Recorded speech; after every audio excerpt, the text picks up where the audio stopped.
Bueno, bienvenidas, bienvenidas, bienvenidos, bienvenides. Este es un nuevo conversatorio del programa Infinito Movimiento del Complejo Teatral Buenos Aires. Hoy estamos reunidas en el Cine Teatro del Plata, que es un nuevo viejo espacio del barrio de Mataderos que se reabre para la comunidad, y hoy estamos reunidas para hablar en este conversatorio, que es el sexto conversatorio, sobre el rol de las mujeres en los trabajos y las tareas y los oficios masculinizados. Estamos con Lorena Vega, María Valdés, María Denti, y mi nombre es Isabel Gual, y le voy a pedir a las aquí presentes que se presenten un poco y después vamos a empezar a conversar sobre esto. Bueno, gracias por la invitación. Yo soy actriz, dramaturga, directora. Dirijo la obra Imprenteros de Lorena Vega y Hermanos. Hicimos unas funciones aquí mismo en el Cine Teatro del Plata un fin de semana y bueno, estoy encantada de la invitación. Gracias. Bueno, buenas tardes a todos. Mi nombre es María Valdés. Tengo dos modos de presentarme. El oficial, que es el más fácil. Soy docente e investigadora en grado y posgrado en la Universidad Nacional de las Artes y en la Universidad Nacional de Quilmes, y hoy tengo el privilegio de gestionar, soy la secretaria de investigación y posgrado de toda la Universidad Nacional de las Artes. Ese sería lo oficial, pero cuando era muy joven, desde muy chica, siempre me presenté de la misma manera. Soy la minoría de la minoría de la minoría. Soy mujer, afrodescendiente y vivo en la Argentina. Y puedo agregar algo más para darle también el pie a Lorena. Soy hija de un imprentero. Me crié en una imprenta, viví en una imprenta hasta que la imprenta quebró. Durante 100 años mi familia tuvo una imprenta. Así que creo que vamos a poder charlar mucho sobre el trabajo, las imprentas y las escrituras. Hola, buenas tardes a todos. Soy María Denti, militante feminista, trabajadora de la economía social y popular, y fundamentalmente el rol más importante que en mis últimos años es integrante de esta coordinadora vecinal en defensa del Cine del Plata, que es la coordinadora que luchó para que esta sala se reabra. Así que es hermoso ser parte de este primer encuentro, el primero de muchos otros encuentros de este tipo. Bueno, me presento yo, mi nombre es Isabel Gual, soy escenógrafa, vestuarista, productora técnica, coordinadora técnica, y he trabajado en espacios oficiales, comerciales, independientes, así que también algo de por ahí de los trabajos en el rubro técnico, que son oficios masculinizados. Un poco voy a compartir también un poco mi experiencia. Me parece que como punto de partida podemos tomar la obra, ¿no? Que es algo que nos proponen desde Infinito Movimiento, y pensar por qué nos llaman a pensar a partir de Imprenteros la obra de Lorena y sus hermanas. ¿Por qué a partir de Imprenteros vamos a charlar sobre la cuestión de género en lo laboral, ¿no? Sobre estos espacios, estos oficios masculinizados, cómo es el acceso a esos espacios, cómo es el desarrollo de nuestras tareas en esos espacios que desde un imaginario social y cultural están destinados a los hombres, y por qué venimos en esta época a repensarnos en cada una de esas experiencias. Bueno, en la obra hay un retrato, se podría decir un perfil. Bueno, hay un retrato amplio. Digo todo esto después de muchas funciones y de haber recibido muchos comentarios, lecturas, críticas desde la afuera, ¿no? Porque cuando hice el trabajo me ocupé de crear una pieza artística. Entonces, tomando las voces de la gente que ha mirado y ha interpretado la obra, podríamos decir que la obra hace un retrato de un sector que es la clase trabajadora argentina, poniendo el foco en un emprendimiento particular que es un taller gráfico artesanal del conurbano bonaerense. Y arranca con un perfil de personaje que es la descripción de mi padre, que es quien llevaba adelante ese taller. Y en eso que yo voy relatando, convoco las voces testigos de mis hermanos, que sí trabajaron en el taller y que les dan cuenta un poco de la tarea y que también nombran algo de mi paso por ese taller, que fue muy distinto al de mis hermanos varones. Ellos heredan el oficio, trabajan en la máquina, mi papá les explica cómo hacerlo, les brinda las herramientas, comparte horas con ellos, y conmigo no fue tan así. Y al margen, digamos, de las cuestiones vinculares íntimas que pudieron teñir ese intercambio, yo creo que hay una cuestión netamente de género en eso.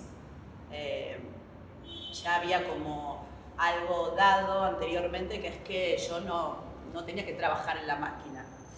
En el momento en el que mi papá me dice a los 18 años que yo podría colaborar con algo de la imprenta, me invita a ser vendedora, que lo acompañe a vender, ¿no?, los servicios, a ofrecer los servicios de la imprenta, y que me vista bien, que me maquille un poco para poder captar clientes. Entonces, yo primero le dije que yo iba a ir como era yo, así que que yo iba a elegir la ropa que me iba a poner, pero es cierto que igual un poco le hice caso y un poco me arreglé para salir a buscar clientes. No funcionó mucho porque cuando íbamos los dos, él hablaba muchísimo y yo quedaba sin poder intervenir. Las pocas cosas que decía, para quienes vieron la obra, podrían ser parecidas a la escena de la tarjeta de 15, donde le pido que por favor imprima mi tarjeta y entonces él opina sobre lo que yo escribí para la tarjeta. Así que hay una mirada, digamos, siempre como subestimando, ¿no?, esa voz, ese aporte femenino, ¿no?, o desde el lugar de la mujer. Debo decir, y para reconocer también, siguiendo con la línea de la obra, que es hablar de los claros oscuros, digamos, de esos encuadres, que con su segunda pareja, mi papá le dio más espacio en su taller al rol de querer a su segunda pareja, digamos, de Sandra, y ella, con el correr de los años, trabajaba en la máquina. Entonces, y mi medio hermana, la mayor, también.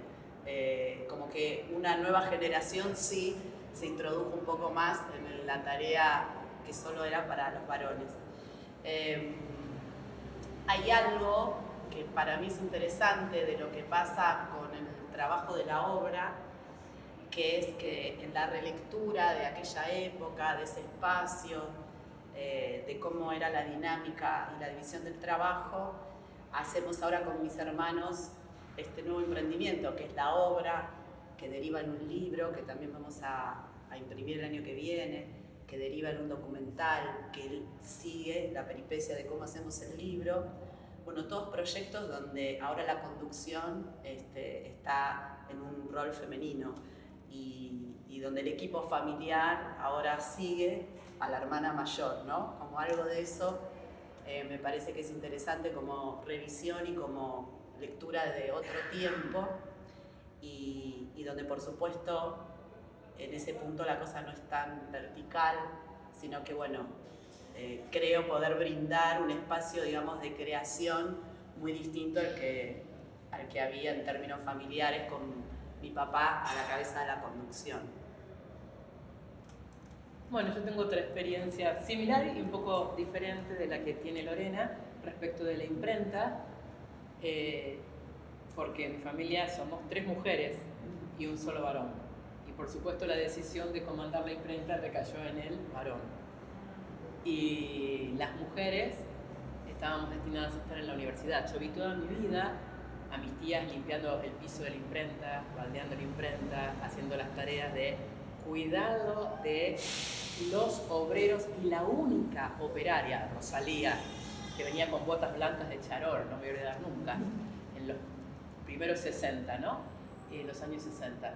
Y las mujeres limpiaban, se daban mate, y mi padre, en una cosa medio extraña, quería por un lado que todos fuéramos a la universidad, el tema de la aspiración de clase, más viniendo, y yo lo dije deliberadamente, soy afrodescendiente, la idea de que es otro problema también que arrastra parte de la población argentina, de lo que es el negro che y el negro usted, el que tiene que asimilarse a la hegemonía. Y estábamos destinados a ir a la universidad y después estaba la contradicción, la universidad o la imprenta, las dos cosas. Entonces, ¿qué se me ofrecía a mí? Te pongo una editorial, vos sos la parte creativa. Y mis hermanas estaban en la imprenta, a una la mandaron a la Gutenberg a hacer los cursos. a hacer los cursos, tiene todo el taller de la Gutenberg, y a partir de lo que veía y manifestaba recién Lorena, yo pensaba en nuestro propio recorrido de las hermanas Valdés, en este caso, donde independientemente del lugar que ocupáramos, aunque el trabajo lo pudiera hacer una mujer, estaba absolutamente atravesado por una lógica patriarcal. Y ese es otro tema, que las cosas las pueden hacer las mujeres, pero están absolutamente atravesadas por una lógica de la heteronorma en todo lo que hacen. Yo me desprendí de ese mundo, pero vi lo que les pasaba a mis hermanas a lo largo de todo este proceso. Y en los últimos años, con el quiebre, con la ruptura, con la bancarrota de la empresa familiar después de tantos años, las cabezas más, se quieren más lógicas para pensar incluso en una economía de mercado, en un mundo estallado, eran las mujeres y fueron las que, eran mis hermanas, las que nunca tuvieron lugar dentro de una lógica de trabajo que tiene que ver con lo que se espera y lo que se nos dice a nosotras las mujeres desde que estamos en la cuna y que excede nuestro siglo XX y nuestro siglo XXI. Es decir, es cómo se pensó el trabajo como categoría y cómo se construyó como categoría desde el siglo XIX. Y hay algo que uno piensa que es natural y no es constructo cultural y lo llevamos desde la cuna. Entonces, en los últimos años, además, con esto que me permitió el privilegio de ir a una universidad pública, empecé a pensar qué sucedía con las lógicas del trabajo en todo aquello que tomamos como natural y en realidad son constructos que hoy llamaríamos heteronórmicos, del patriarcado, problemas de género, que en realidad hasta que no sucede algo que nos atraviesa muy fuertemente y es corporal incluso, porque es absolutamente corporal, no es únicamente intelectual, porque hasta las cosas no te pasan por el cuerpo, vivimos absolutamente cindides, sucede algo en el cual las cosas empiezan a pensarse desde otro lugar. Y empezamos a reflexionar de qué hablamos cuando hablamos de trabajo, esto que es la charla de hoy, ¿no? Esta conversación que tenemos con las compañeras, el trabajo masculinizado. Y mi pregunta es si el trabajo en sí mismo no es una categoría masculina como ha sido construida desde el siglo XIX. Y eso es lo que hay que empezar a desarmar, creo yo. Sí, sin duda, sin duda. Me quedaba pensando, escuchándolas a las dos, en esto, ¿no? Digo, como pasó en la imprenta y en imprenteros, también se reproducía ese modelo de trabajo familiar, de historia familiar, en otros rubros. Yo vengo de una familia de panaderos. Mi viejo era panadero, nosotras 4 mujeres, un varón. Nadie entraba a la cuadra, nadie, solamente mi hermano varón, el mayor, era el único autorizado a entrar a la cuadra. Era un mundo fascinante, no sé, antes las panaderías tenían cuadras enormes, era una panadería en Santos Lugares, enorme, yo nací ahí. Máquinas y máquinas, en la época del pan dulce se contrataba mucha gente porque nada, antes sí había mucho consumo de todo eso. Y mis hermanas mayores, yo era muy pequeña en aquel momento porque después se pierde todo eso, siempre cuentan de cómo estuvo vedado el universo de pasar, trascender la puerta de la cuadra. La cuadra era impisable para ninguna mujer, las únicas que llegaban a entrar era alguna trabajadora que iba a limpiar el lugar, pero nada más, no entraban mujeres en la cuadra. Pensaba eso y eso se replicaba, me parece, en otras experiencias laborales así de empresas familiares. Pero también, como vos mencionabas, María, el tema de que tus hermanas pudieron después trascender cuando quiebra la imprenta, en la época del 2000 y post-2000, cuando se revienta la economía de nuestro país, y lo que sucede es que un montón de empresas familiares de ese tipo quiebran, las que resurgen son todas mujeres, porque a los hombres se les vino todo el universo abajo, lo único que sabían hacer era eso con perfección, pero no sabían cómo salir de ese desastre. A la mujer no le quedaba alternativa. Yo soy trabajadora de la economía social y popular y nos tocó en ese momento fortalecer emprendimientos y ayudarlas a esas mujeres que habían quedado cabezas de familia quizás, encontrar la vuelta al emprendimiento que se les ocurría para resurgir o bueno, mantener a la familia que había quedado sin ningún ingreso, ¿no? Y siempre desde ahí, bueno, 17 años laburando en eso, en cada quiebre económico que hay en el país, las que resurgen primero siempre son las mujeres, en emprendimientos informales. También por otras cuestiones, ¿no? Porque hay un montón de otras limitaciones que tenemos nosotras para acceder a otro mercado laboral, a algo mejor. Tenemos un montón de otras cargas, digo, no sé si quieren después lo vamos charlando, pero pensaba todo eso, se me dispararon mientras ustedes hablaban. Sí, pensaba, Lorena decía heredar el oficio, ¿no? Y pensaba no solo en el acceso al trabajo, sino en el acceso al conocimiento, que viene después en una posibilidad de acceso al trabajo, ¿no? Y pensaba cómo ciertos espacios de transmisión de conocimientos, de oficios, de profesiones y demás, empiezan a surgir como posibilidad también de democratización, ¿no? Del conocimiento y también como una posibilidad de acceso, más allá que no garantice después el ingreso al mundo laboral, pero sí como ciertas herramientas, sí es posible pensar en que ciertos espacios educativos o de formación, formales o informales, nos permiten como ir de a poco ganando esos espacios, ¿no? Más allá de la necesidad después de una decisión política concreta de habilitar los cupos y los espacios para las mujeres y disidencias, ¿no? Dentro de cada uno de nuestros espacios laborales. Lo que vos decís pega en el núcleo duro, por ejemplo, el conocimiento. El conocimiento que yo más conozco es el de las universidades.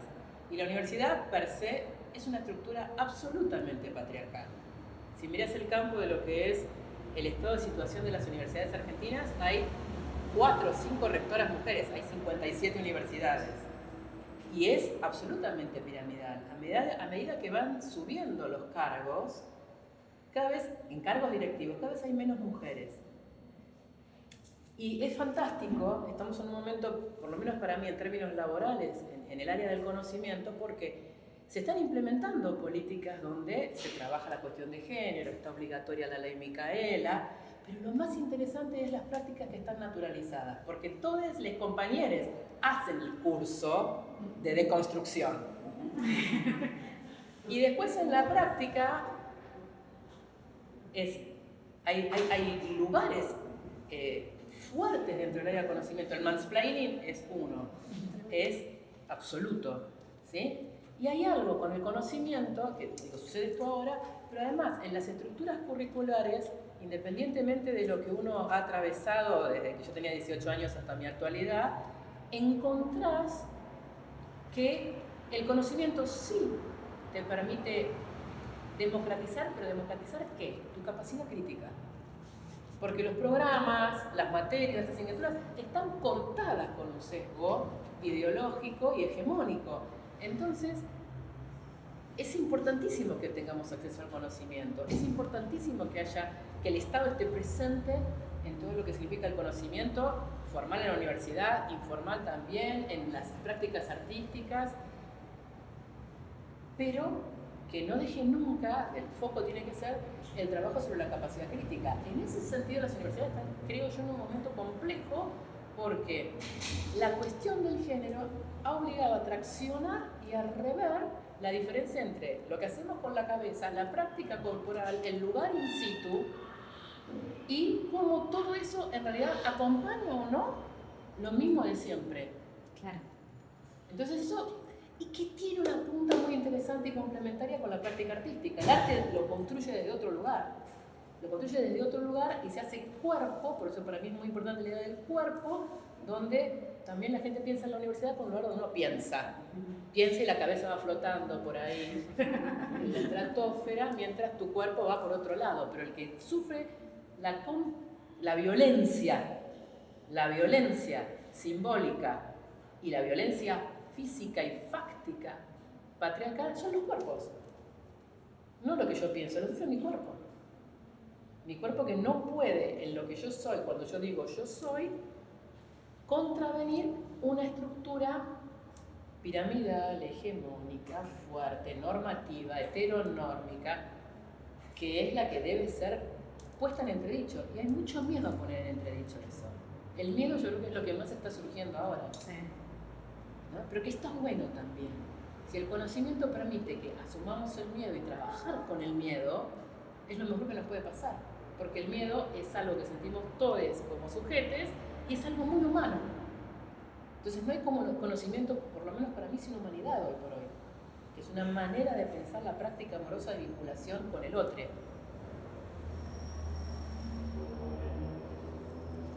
Bien.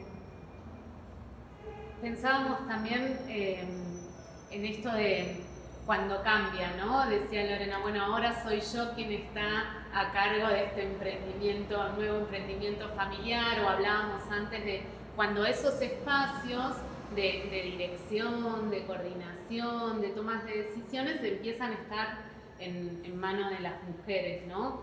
¿Qué cambios piensan que hay en esas estructuras cuando es posible, desde ya, con mucha decisión política, institucional y personal, revertir ciertos cupos, ciertas cantidades, ciertos cuerpos, cantidades de cuerpos en esos espacios de conducción, de dirección, de reflexión? ¿Qué pasa con esos espacios, ¿no? Como si alguna de nosotras hemos transitado, ¿qué novedades trae la presencia de las mujeres? ¿Qué posibilidades o qué deseos o qué sueños trae la posibilidad de ese acceso concreto de nuestros cuerpos a esos espacios? El cuidado comprometido del otro. La vocación política no partidista de cuidar al otro. Sí, hablen ustedes también. Pasa que vos hablás y estamos como... ¿no? Maravilladas. Sí, No, por no, no. supuesto. Pero yo digo, para mí es muy importante la militancia política en este sentido. Sí. Es decir, hablo con toda morosidad de todas las universidades por las que pasé, porque soy nacida y criada en la UBA, porque es la UBA o la nada. La UBA con B larga. Si fuera con B corta todavía tenemos más variedad. Yo soy nacida y criada en la UBA, pero me fui aquí, te vas al conurbano. Y ahora estoy en la Universidad Nacional de las Artes, digo en términos de gestión, ¿no? Pero la Universidad Nacional de las Artes tiene algo que es muy poderoso. El 90% de la gente que se hace cargo de las decisiones, el equipo de gestión, somos todas mujeres. Claro, eso es excepcional. Eso es excepcional. Entonces hay algo del cuidado en el sentido político del amor, un cuidado amoroso del otro que es distinto. Y a mis otras universidades las quiero mucho, quiero muchísimas, pero hay algo en la lógica de trabajo, la mesa chica. Somos mujeres las que decidimos, somos mujeres, y hubo una decisión política de construir una Secretaría de Igualdad, Derecho y Género. Eso es una decisión política. Eso que cambia la estructura de pensar el conocimiento, porque hay una bajada estructural que dice, no, hay que empezar a barajar y dar de nuevo. Y eso tranquiliza mucho, sabiendo que no solucionás nada, que es el principio. Pero es fundamental, yo creo que es fundamental hacerse cargo de eso, que hay que lo que tiene el trabajo hecho, por lo menos en el área pequeña en la que yo estoy, que es la del conocimiento de las universidades, es muy diferente trabajar cuando las decisiones las toman todas mujeres. Porque necesariamente no hay modo de que no ocultes al otro, no hay modo. Y para mí eso es un valor político enorme, ¿no? Enorme, y cambia absolutamente todo. Cambia cómo trabajas. Porque me parece que nosotras también, las mujeres, y como resultado también del movimiento feminista, hicimos la diferencia de construir juntas, ¿no? Y bueno, toda la lucha histórica y todo lo que venimos logrando de unos años hasta acá, quedó sepultada esa idea de que entre nosotras lo único que podíamos hacer era competir y matarnos.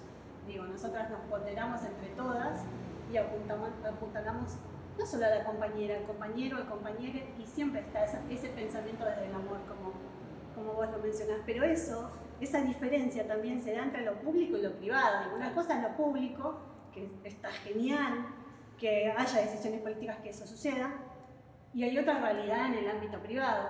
Y ni hablar que estamos hablando de lugares privilegiados, como Total. el que vos tenés. Digo, en estratos mucho más bajos, es mucho más difícil la realidad o el acceso a la educación o a perfeccionamientos. Hay otras realidades que atraviesan a las mujeres, depende del nivel sociocultural que tengan, lamentablemente. Digo, nuestra lucha es para que todo esto atraviese y llegue desde abajo para arriba y que todas podamos salir un poco adelante. Es complejo, digo, estamos en un escenario positivo, está buenísimo, pero todavía nos falta un montón, me parece, un montón de verdad, porque es así como antes lo decías cuando hablabas de educación, que está la ley Micaela, está todos los compañeros van y se capacitan, pero después en la realidad sigue siendo todo lo mismo, digo, es muy difícil. Vos tenés el privilegio de estar en un lugar que podés tomar decisiones y trabajar con un equipo de mujeres que piensan más o menos así y que laburan de esa forma. Pero en muchos otros lugares es difícil que las mujeres podamos acceder a lugares de decisión, de poder, y cuando se logra, estás todo el tiempo ahí siendo observada, juzgada, denigrada, digo, y a trabajadoras que no acceden quizás a un lugar de poder, están siempre abajo de un hombre y está como latente el maltrato laboral, el acoso sexual, el que te cosifiquen constantemente, ¿no?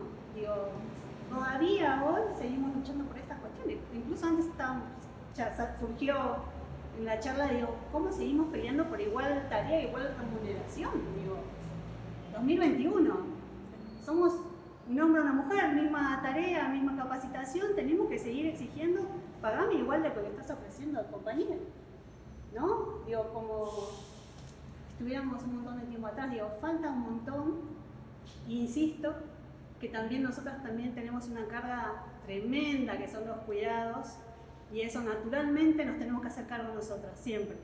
Todos los cuidados familiares de hijos está sobre nuestra cabeza, en las familias. Entonces el compañero hombre tiene más posibilidades de seguir creciendo, hacer posgrados, crecer en su profesión, y nosotras tenemos el triple de laburo si queremos seguir creciendo, ¿no? Y ni hablar de las mujeres que no tienen educación todavía, que no pudieron tener una educación primaria, una educación secundaria de adultos, que todas esas cosas, esos niveles de educación se dan a la noche para adultos. Y una mujer que todavía no tiene educación primaria, no pudo acceder a la educación secundaria, es muy vulnerable, ¿no? Y que no haya políticas directamente para ella también la ponen en un lugar altísimo de vulnerabilidad y no poder acceder a crecer y algún día moverse del lugar a donde está estratificada, ¿no? Digo, capaz que me fui un poco, pero no, son todos disparadores de siempre. ¿Por qué siempre las mujeres estamos 10 pasos atrás y tenemos que seguir luchando? Y quizás algunas podemos trascender un poquito, pero nos quedan tantas que están olvidadas y al costado del camino. Digo, ¿cómo hacemos para que ellas también sean alcanzadas por todas estas reivindicaciones y que de verdad se haga carne en las realidades y ahí podamos transformar la vida de las compañeras? Yo pensaba antes, ya en la intervención anterior, que habías hablado de la palabra amorosidad y me había quedado resonando. También creo que hay una característica en los equipos formados por mujeres de una mirada de escucha, de apertura, de contención. En particular, trabajo en distintos grupos digamos, de obras y en los que están, en general, cuando los armo, me doy cuenta, no es una decisión consciente, pero me doy cuenta que elijo cabezas de equipo que son mujeres. Por supuesto son equipos mixtos y hay compañeros también en los roles. A veces se cree que porque, digamos, es el rubro del arte, es un poco más abierto. Y eso ya hacen así con la cabeza. Tenemos en todos los sectores los mismos problemas. Por supuesto que yo encuentro que hay compañeros que tienen ya, digamos, la total voluntad de construirse, que integran otro discurso, también el intercambio, y que en muchos momentos nos seguimos llamando la atención en algunas cosas que circulan, desde bromas, tipo de chistes, hasta pensamientos e ideas concretas a la hora de trabajar. A mí me ocupa y me preocupa mucho el tema del encuentro, si bien estoy a favor de todos los caminos que se iniciaron para conseguir ley de cupo en todos los rubros, y en particular pensaba también cuando ustedes contaban de la creación de las comisiones de género en los distintos espacios laborales, que por ejemplo durante el 2020, en ese primer encierro por la pandemia, nos agrupamos los docentes, las docentes, les docentes de teatro, y armamos una agrupación que se llama PIT, que todavía sigue funcionando, de la cual yo ya no estoy tan activamente, pero que sí estuve mucho en el inicio, e inmediatamente se armó la comisión de género, e inmediatamente cambió, a partir de que surgió la comisión, la dinámica de las asambleas, por ejemplo, y de cómo era el intercambio. Fue notable, a partir de que estuvo la comisión, cambió la dinámica de la asamblea. Eso fue muy interesante. Entonces retomo diciendo que me ocupa y me preocupa también cómo hacer esto juntos, ¿no? Como tengo un hijo varón también, entonces pienso, tiene 8 años, pienso en su... Bueno, hoy hablábamos también respecto de tus hijas y cómo en su manera de mirar el mundo ya está incorporada la dinámica de la inclusión, ¿no? Cómo enseguida nombran o detectan cuando algo empieza a ser selectivo o discriminatorio. Eso es como muy alentador, y a la vez me importa mucho que pueda ser un encuentro y que no genere, digo, no tengo, son preguntas y son inquietudes, no tengo respuestas ni soluciones, pero sí que me parece que no tiene que generar un enfrentamiento de género, sino que hay que encontrar la forma de que sea una necesidad colectiva y no solo de las mujeres. Entonces me pregunto cómo seguimos adelante con todo eso, ¿no? Vos estás en un rol que también Yo estoy es en un rol sector complejo, sí, de un mundo que está muy masculinizado, ¿no? La técnica en general está muy masculinizada, y pensábamos y hablábamos temprano también sobre cómo cuando, bueno, lo difícil que es acceder y la necesidad de generar políticas y la necesidad de desnaturalizar ciertos estereotipos para que el acceso de las mujeres o disidencias en estos espacios que son históricamente destinados a los varones, pensaba como una vez que una accede a esos espacios, la necesidad de estar demostrando todo lo que una sabe y el derecho que tiene una de estar en ese lugar que le fue otorgado, ¿no? Como si una tuviera que estar siempre pensando, bueno, yo me lo merezco, y diciéndole a todo el mundo por qué una se lo merece, cuánto sabe, cuán preparada está y cuán decidida a aprender también todo lo que no hemos aprendido también, porque esos espacios no nos han sido dados desde temprano, digamos. Y pensaba en ese sentido cuán importante es nuestra presencia, ¿no? Cuán importante es nuestra presencia, porque cuando empieza a haber cierta equidad de cantidad de cuerpos en esos espacios, empieza a haber encuentro entre compañeras y compañeros que tienen esas mismas problemáticas, empieza a estar la posibilidad de sentirse acompañada, de poder empezar a decir qué cosas sí, qué cosas no, la posibilidad de apertura de esos espacios a cierto cambio, ¿no? Que por supuesto hay una resistencia y por supuesto hay compañeros que intentan empezar a dialogar con eso y a deconstruirse y a abrirse, pero incluso nosotras, ¿no? Muchas veces tenemos ciertas prácticas ya heredadas que nos ponen en cierto punto de contradicción, ¿no? Pensaba que son muchas las dificultades en el hacer, en el poner el cuerpo, pero creo que con las otras y en todos los ámbitos, y esto es un poco lo que sale, que con las otras, en esa red, tejiendo organización, creo que es posible, ¿no? Hablando de red, quería contar algo, que es que para venir acá al Teatro del Plata hicimos fletes y también mucho movimiento de remises, ¿no? Por el equipo que iba y venía. Bueno, trabajamos con unas chicas que hacen fletes que son fletes feministas, son todas chicas que manejan el camión y que cargan. Dijimos, necesitamos peones. Bueno, vinieron 2 peonas que levantaban todo. Después hay un grupo también de remiseras feministas y son las que nos estuvieron llevando y trayendo las cosas que nos faltaban. Y pensaba que es en este encuadre, ¿no?, de esta charla, que es una marca diferente, por ahí si lo pienso, a otras jornadas de trabajo cuando tuvimos que ir a otros teatros. De pronto ahora tenemos todo ese equipo, todo ese encuentro, ¿viste? Y esto antes no era así. No, no era así, ¿no? Y de hecho en la técnica hay cierta resistencia. Bueno, pero hay que cargar equipos. ¿Cómo Claro, vas claro. a contratar mujeres si hay que cargar equipos? Exacto. Es una respuesta bárbara. Mira, eso pesa 5 o 6 kilos, cargo al pibe que pesa 12, 16 horas por día. Tal cual, como si las tareas a las que hemos sido destinadas no requieren un esfuerzo físico y fuerza, ¿no? Y coordinación, porque Sí. estás con LIG encima mientras colgás la ropa o pones la cosa y escribís la tesis. Y mientras pensás que vas a comer a Y la que la noche, noche- y que mañana hay que ir al mes, Es ¿no? un muy buen ejercicio de disociación para el Sí, teatro, genial. para las actrices. Claro. Genial eso. Sí, totalmente. Sí, absolutamente. Y otra respuesta que suele surgir, bueno, pero no hay. No hay. ¿De dónde vamos a sacar tantas sonidistas? ¿De dónde vamos a sacar tantas productoras? ¿De dónde vamos a sacar tantas? No hay.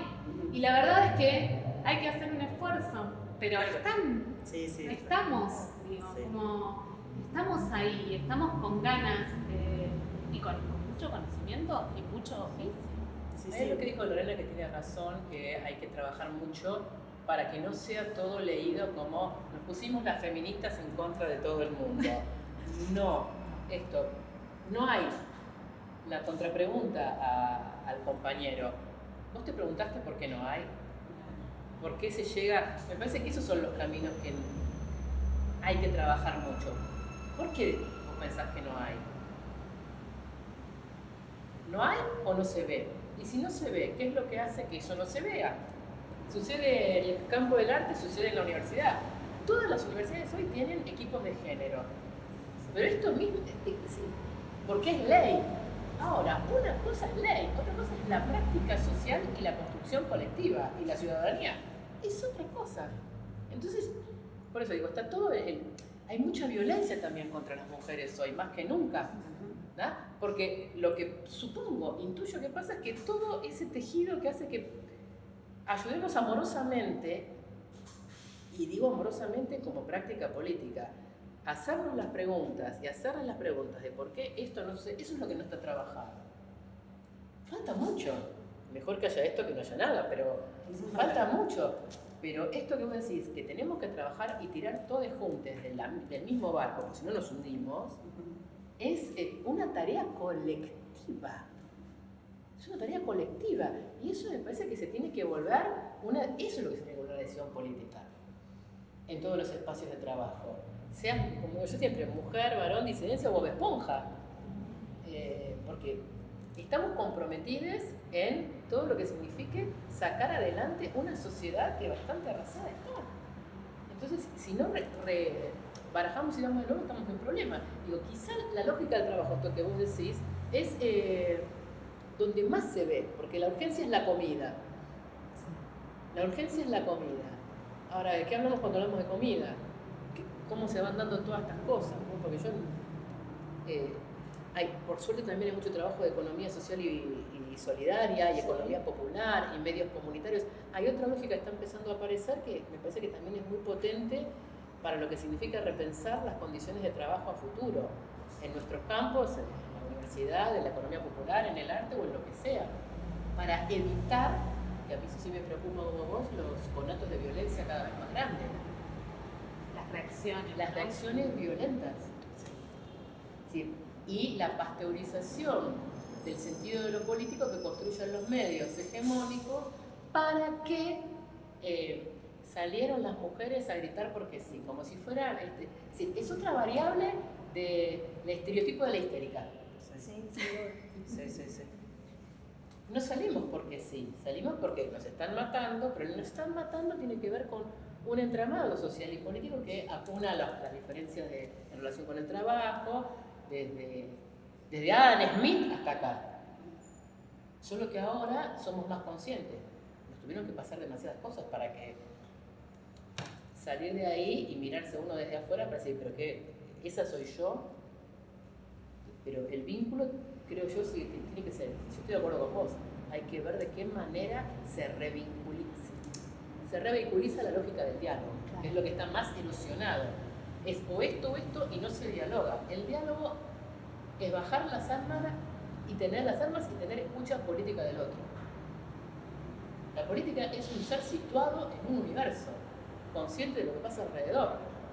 No es salir a gritar en la calle. Eso es construcción de ciudadanía. Eso es amor. Sí. Ay, pensé que levantaste la mano. Y en ese sentido, igual me parece como muy importante el rol de la cultura también, ¿no? Porque la cultura transmite el mensaje, lo muestra. Yo estoy segura que toda la audiencia que estuvo este fin de semana viendo Imprenteros no eran todas feministas, absolutamente. Algunas específicamente vinieron a ver esta obra porque sabían de qué trataba, pero otras no, una gran mayoría seguramente no. Y se llevaron ese contenido, después lo apropian, lo trabajan, lo van discerniendo de alguna forma, y es vital, digo, como la cultura es necesario que dé ese mensaje, lo muestre, como la educación, ¿no? La educación también tiene que bajar de otra forma porque seguimos con modelos de educación muy atrasados y seguimos luchando porque se implemente la ESI realmente en todos lados, y es una diferencia abismal cuando en una escuela se trabaja mucho la ESI y cuando no. Las niñas ya vienen con otra historia. Las generaciones más pequeñas, por suerte, en algunos lugares donde se trabaja la ESI, están creciendo con otra cabeza y nos empiezan a nosotras mismos a interpelar con cosas que ven, que notan. En cambio, las generaciones más grandes son las más complicadas. Y en ese sentido es vital el rol de la cultura y es muy importante. Me acordaba pensando en esto de cuando tenemos incorporados como determinadas prácticas, una experiencia que quería compartir, creo que en el 2019 fue un grupo que éramos jurado en un festival de teatro por la identidad.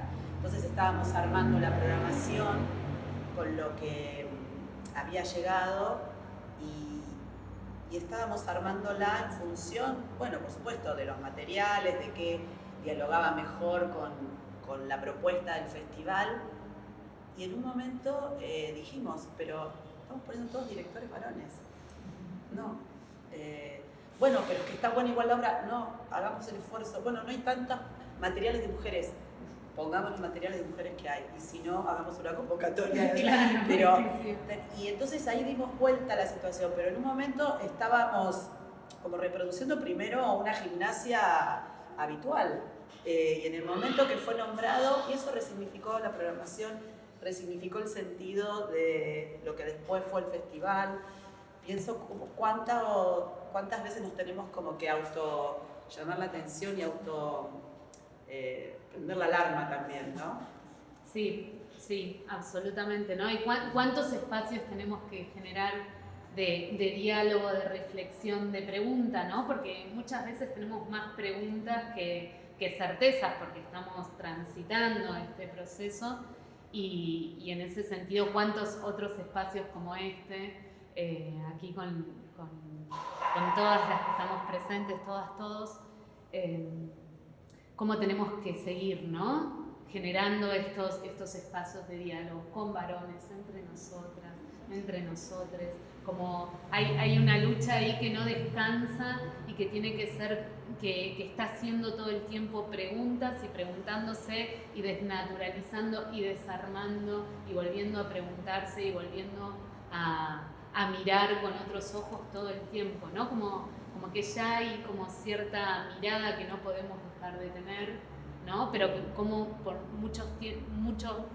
veces volvemos a reproducir ciertas cosas y estar como atentas, cierta atentividad a nuestras propias prácticas y a las prácticas de los equipos que transitamos.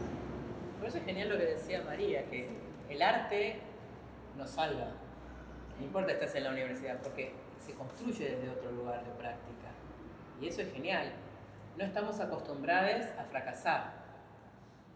Es decir, voy a citar a un varón, lo lamento mucho, pero fracasa mejor, es genial. ¿Ven que hay que fracasar? Estamos en un momento ideal para fracasar, montarnos en la incertidumbre y a partir de ahí laburar. Hemos perdido el miedo a tener... Hemos perdido el miedo y no se puede...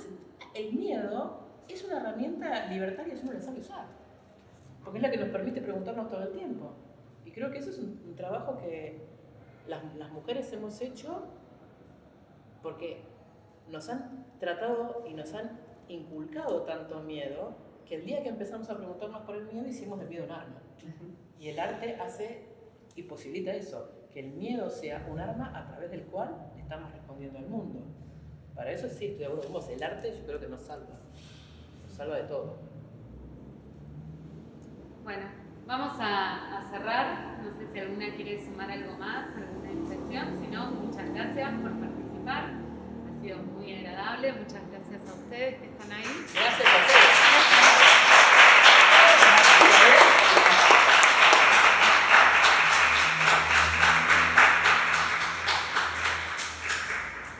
Gracias. Gracias. Bueno, y ahora sí, que apagaron las cámaras, si quieren... Ah, ¿están prendidas? Buenísimo. Si alguno quiere comentar, preguntar, aportar, abrimos el juego.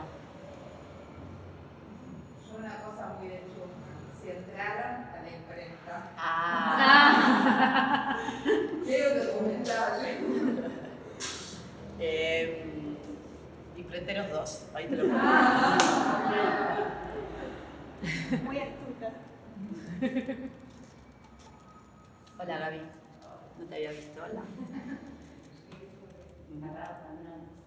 No, me quedan acordar de toda esa cantidad de lo que tenían, más allá de la parte específica laboral, también estaba esa naturalización, digamos, de lo que serían esos derechos, de la transmisión de esos derechos hereditarios.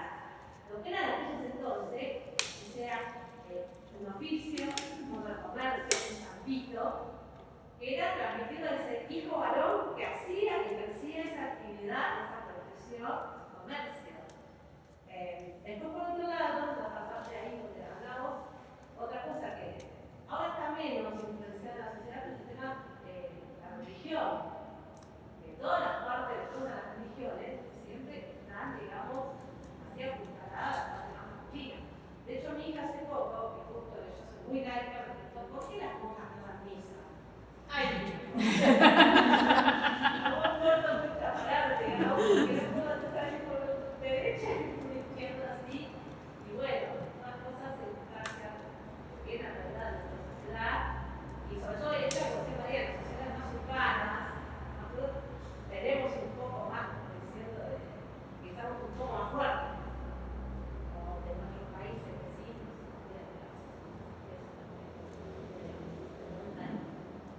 Gracias. Muchas gracias a las cuatro. Me sirvió mucho escucharlas. Yo soy técnica en la atención de la problemática de violencia. Trabajé 26 años. Fui la pionera en la UNED. Y bueno, los ciclos se fueron, siempre se repiten de la misma manera. Y hay una cosa que tendríamos que nosotras las mujeres también aprender un poco a crear varones que no sean, que sean, que entiendan nuestra problemática, porque a veces las mujeres también repetimos en esta incursión que nos hicieron aprender o practicar y no podemos mostrarle a nuestros hijos que realmente hay otra forma, ¿no? Y bueno, acuérdense que cuando hubo la guerra, las mujeres fueron a combatir y luego se crearon las revistas Para Ti y Antena para que las mujeres volvieran a la casa. O sea que fueron escritos por hombres, ¿no? O sea que siempre estuvimos manejadas. Y en cuanto a... Yo vine a ver números y me quedó en un momento dado, hasta pensé que vos habías estado en la imprenta, que habías trabajado en la imprenta. Y bueno, ¿qué sentiste con tu mamá? Porque tu mamá en ese momento también asumió un rol, no desde la mujer, sino desde el varón, ¿no? Con la dirección de todos los... Con la conducción de todo, decís. Sí, mira, yo pienso, la obra me permitió revisar mucho, ¿no? Más de lo que me imaginaba. Siempre tuve claro que el rol de mi mamá fue un gran ejemplo para mí, porque ha sido jefa de familia, salió a trabajar después que se separó de mi viejo y mantuvo ella el hogar. Pero además, bueno, ella viene de la provincia más pobre del país y del corazón de la provincia, que es de Formosa, de un pueblo que se llama Ibarreta, y vino en cero y modista y fue creciendo en su trabajo. Entonces ya en el arranque ella digamos, es una gran luchadora desde el inicio. Entonces siempre me resultó como un modelo más claro, un horizonte más claro de fortaleza, de decisión, de esfuerzo, de lucha. Pero bueno, la obra también me permitió entender y darme cuenta que yo tengo una herencia muy grande en relación a mi viejo y que no es el taller y que es la pasión por lo artesanal, ¿no? Por el amor por el detalle, por la creación, por la obsesión por la perfección y creo el arte. Entonces, bueno, de alguna manera entender eso, ya en otros términos, a mí me resulta sanador en algún punto, ¿no? Como si el arte me hubiese revelado que interiormente yo tengo eso, que nadie me lo va a sacar. En esta especie de encuadre donde supuestamente nos han sacado un espacio, hay algo que no me van a poder sacar nunca, que es la verdadera herencia, que es eso, el amor por el trabajo. Bueno, muchas gracias. Gracias a ustedes. A ustedes, gracias. No.